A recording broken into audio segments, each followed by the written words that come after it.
అందరికీ నమస్కారం అండి.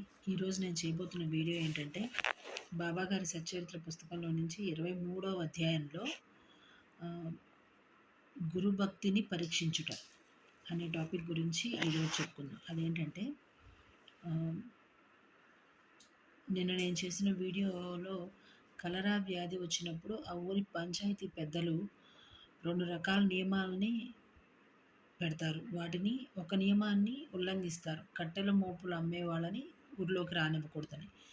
ఇంకొకటి మేకను కొయ్యకూడదు అని. ఆ రెండవ నియమాన్ని బాబా ఎలాగా ఉల్లంఘించారు అనేది ఈరోజు వీడియోలో చూద్దాం. అది ఉల్లంఘించడం కాదు. ముందుగానే ఆ అధ్యాయంలో ముందుగా చెప్పింది ఏంటంటే చాదస్తం అనే ఒక మాట వాడడం జరిగింది. దాన్ని తీసివేయడానికి, ఆ చాదస్త పనిని తీసివేయడానికి చేసిన ప్రయత్నం అన్నమాట. అదేమిటంటే మేకని ఊర్లో కొయ్యకూడదు అని. అప్పుడు బాబా గారితో పాటు ఆయనతో పాటు ఉండే సహచరుల్లో ఒక ఆయన బడే బాబా అనే ఆయన ఉండేవారు. ఆయన ఎప్పుడు బాబా గారి కుడి పక్కన, భోజనానికి ఎడం పక్కన కూర్చుంటూ ఉండేవారు.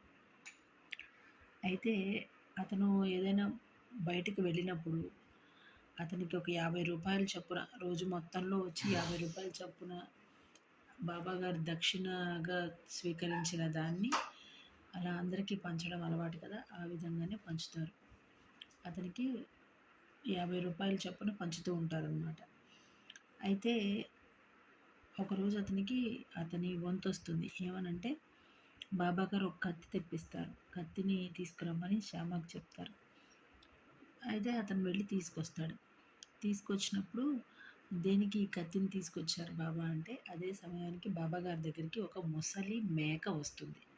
అది చనిపోవడానికి సిద్ధంగా ఉంటుందన్నమాట. అయితే దాన్ని తీసుకొచ్చారు కాబట్టి దాన్ని ఒక్క వేటులో నరికేయమని చెప్తారు బాబా గారు. ఈ బడే బాబా అనే అతను ఒక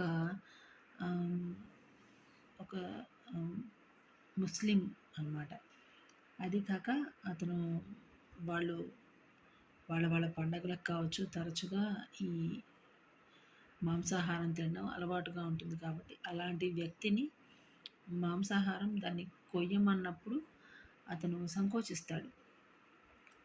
ఉత్తి పుణ్యానికి జీవాన్ని ఎందుకు చంపాలి, అంత అవసరం ఏంటి అని చెప్పేసి అని క్వశ్చన్ చేస్తూ ఉంటాడు. సరే శ్యామ అని రాధాకృష్ణమ్మాయి గారి ఇంటికి వెళ్ళి కత్తి తెమ్మని చెప్తే ఆవిడ ఇస్తుంది. ఎందుకని చెప్పి తెలుసుకొని మళ్ళీ రిటర్న్ తీసేసుకుంటుంది. ఇలాంటి పనికి నేను ఇవ్వను అనేసి. తర్వాత శ్యామను కూడా ఇదే పని చేయమన్నప్పుడు శ్యామ వేరే